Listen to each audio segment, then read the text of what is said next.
Bonjour et bienvenue sur Internet pour ce 35e numéro de Prono Ligue 1.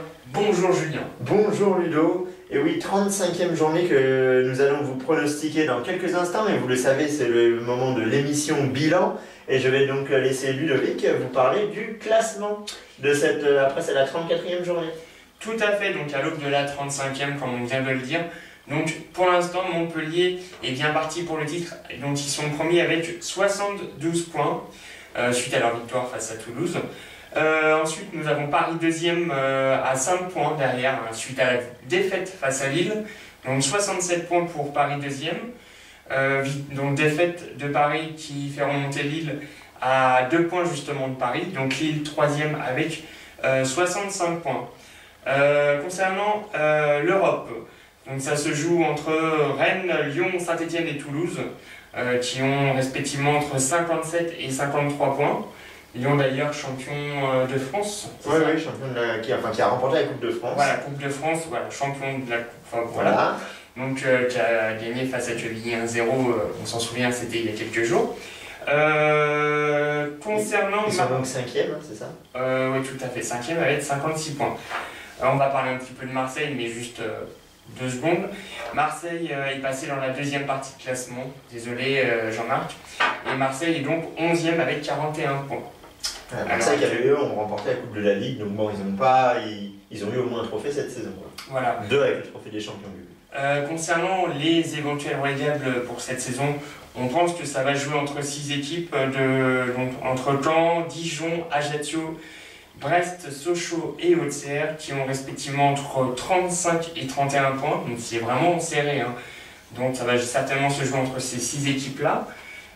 Concernant les promus, et pour l'instant c'est Evian qui s'en sort le mieux. Evian qui est 9e, qui est passé devant Marseille.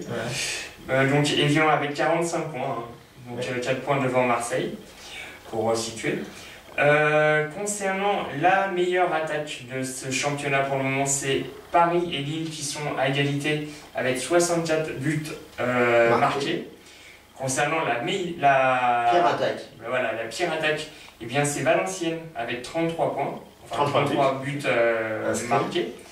Concernant la meilleure défense, eh bien la pire défense c'est donc Ajaccio et Sochaux qui ont encaissé dans leur but 57 points. 57 buts. 57 buts, oui, décidément, j'ai du mal. Hein. Je ne suis pas habitué à donner le classement. Merci Damien. Et concernant la meilleure défense, c'est donc Montpellier et Toulouse qui sont également à égalité avec 31 buts encaissés. Voilà. Donc je pense qu'on a assez ratissé ce classement. Ouais. Je vais donc passer la parole à Julien. La parole à Julien pour nos statistiques. Oui, nous allons passer donc à nos statistiques. Je vais parler donc des bonnes tendances et des bons pronostics. Bonne tendance, victoire, nulle, défaite, vous commencez à le savoir. 339 matchs se sont déjà joués, en sachant qu'il manque encore Lyon et Evian. Lyon et Evian qui nous manquent, puisque oui, Lyon jouait la Coupe de France. Lyon et Evian qui sera joué autour du 10 mai. Donc 339 matchs joués, 153 bonnes tendances pour moi-même, je suis premier, merci. 45% de réussite, juste devant Ludovic qui a 147 sur 339, 43%, bravo Ludo. Et Damien qui s'est arrêté lui à 310 matchs, hein, pas 339 comme nous, et il est à 127 sur 310, soit 41%. Bravo, voilà.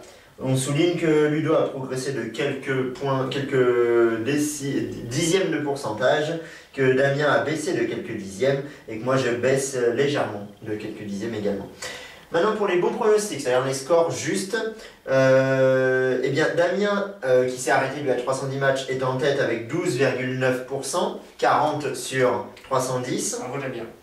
Je suis deuxième avec 41 sur 339 cette fois-ci, 12,1%. Et Ludo qui est redescendu sous la barre des 10%, 8,8%, 30 bons pronostics sur 339 matchs. Voilà. Donc Damien a baissé légèrement, je suis resté au même niveau et Ludo a donc baissé fortement. Mais bon, il reste encore une quarantaine de matchs, voilà, donc tout est jouable. 41 pour être exact, voilà. Du coup. Enfin oui, 40. Voilà, donc ça c'était pour le classement et nos pronostics. Merci Julien. De rien. Enfin, nos statistiques, j'ai du mal. Tu luttes. Hein. Juste avant de commencer nos pronostics, là, Oui, la 35e journée. Voilà. Vous pouvez retrouver sur la page Facebook les résultats des matchs de la 34e journée, sauf les Lyon et Evian, c'est ça qu'on a dit Lyon et Evian, oui. Lyon et Evian pourront les lieux donc le 10 mai. Et donc c'est donc moi qui vais entamer cette 35e journée avec la première rencontre qui se jouera le 1er mai, la fête du travail et tout. Et donc c'est Montpellier et Evian qui ne feront pas la fête du travail, ils joueront. Et donc Montpellier et Evian, je vois donc un gros score pour entamer cette 35e journée. Un 3-0 pour Montpellier face à Evian, ça me paraît logique. Montpellier qui, s'ils gagnent ce match-là, mettront le PSG à 8 points derrière. Enfin, sachant que le PSG n'aura pas joué évidemment, mais qu'ils affronteront Saint-Etienne, on en parlera tout à l'heure. Moi je vois une victoire de Montpellier un peu plus serrée, 2-1 face à Evian. Je pense qu'Evian, comme tu l'as dit, est le meilleur promu, donc ils peuvent marquer un petit but comme ça, pour le fun. Mais victoire de Montpellier quand même. C'est pas illogique du tout. On va passer aux rencontres du demain, et donc on a Nice-Lille, Julien. Nice-Lille, là par contre je vais faire l'inverse de toi, je vois une victoire nette et sans bavure des Lillois qui ont gagné dimanche soir face au PSG. Là je vois une victoire 3-0 face à Nice, pour Lille. Eh bien moi ce sera un petit peu comme toi tout à l'heure, un soir un peu moins fort, mais bon il n'y aura pas de but pour Nice, hein, désolé. Ça sera un 2-0 pour Lille face à Nice. Tu vas poursuivre avec la rencontre Lyon-Valenciennes. Oui, Lyon-Valenciennes, et encore une fois, je vois une victoire 3-0 pour Lyon face à Valenciennes. Lyon qui est sur une bonne dynamique dernièrement. Depuis leur victoire en Coupe de France. Moi je vais mettre un score pareil que le premier match. Hein. Un peu comme toi, je me vois un score un peu plus tendu. Et je vois donc un 2-1 pour Lyon face à Valenciennes.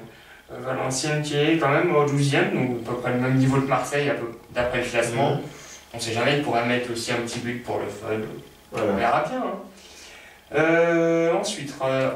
On enchaîne avec Brest-Toulouse, Ludo. Que vois-tu dans ce match? Brest-Toulouse, je vois une légère victoire de l'équipe brestoise sur le score de 1-0.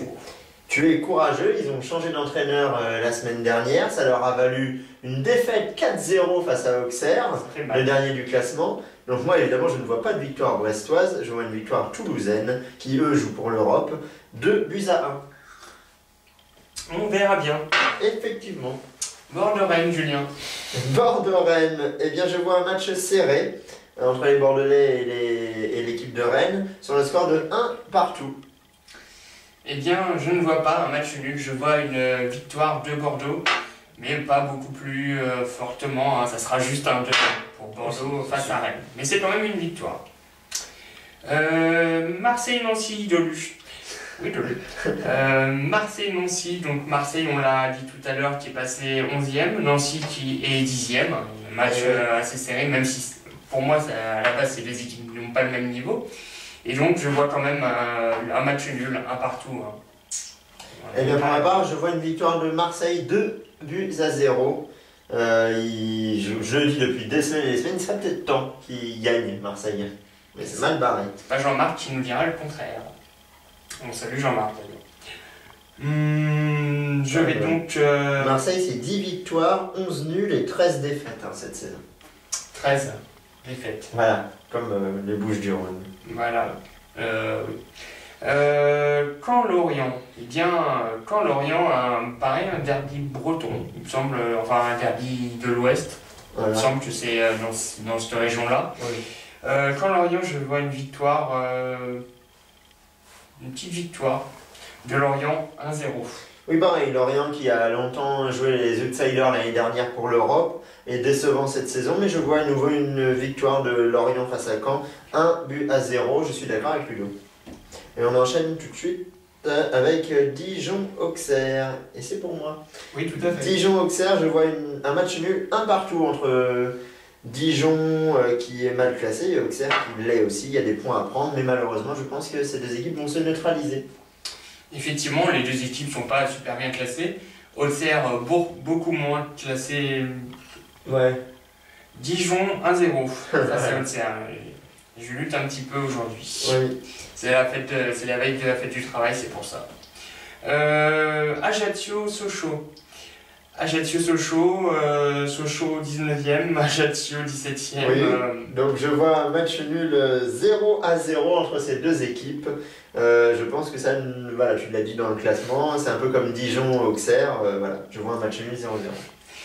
J'étais parti pour parler, effectivement, j'avais pas vu que c'était à toi de parler. Voilà. J'en suis fortement désolé. Oui, non, les gars, désolé.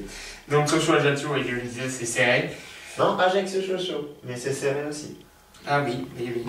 Et donc je vois... Oh là là. Sochaux va falloir qu'il traverse la Méditerranée hein, pour y aller là-bas. Je vois donc 1-0 pour Sochaux face à Ajaccio. Ouais. L'inverse peut être jouable et puis le match nul beaucoup plus. Je prends un risque. Oui, prends des risques. Moi, on va terminer avec le match PSG Saint-Etienne, le match de 21h mercredi soir. Ludo, qu'en penses-tu de ce match? Paris qui a perdu face à Lille la journée précédente. Saint-Etienne, il me semble, qui a gagné, si je ne m'abuse. Voilà, c'est ça. Mais je vois quand même, j'espère tout du moins pour l'équipe parisienne, une victoire. Hein, quand même, ça serait bien de ne pas laisser Montpellier tout seul, histoire que ce soit serré jusqu'à la fin. Et je vois donc un 3-2 pour Paris face à Saint-Etienne. C'est ça, si tu vois une victoire Montpellier et une victoire parisienne, ça ne va rien changer à l'écart. Mais je vois donc une victoire parisienne également, mais sur un score plus étriqué parce que c'est Saint-Etienne. 2-1. Voilà. Oui, et toi aussi tu vois une victoire de Montpellier, une victoire de Paris. Voilà, mais moi je dis pas des phrases qui ne veulent rien dire. Oui, mais moi je l'ai dit. Voilà. Voilà.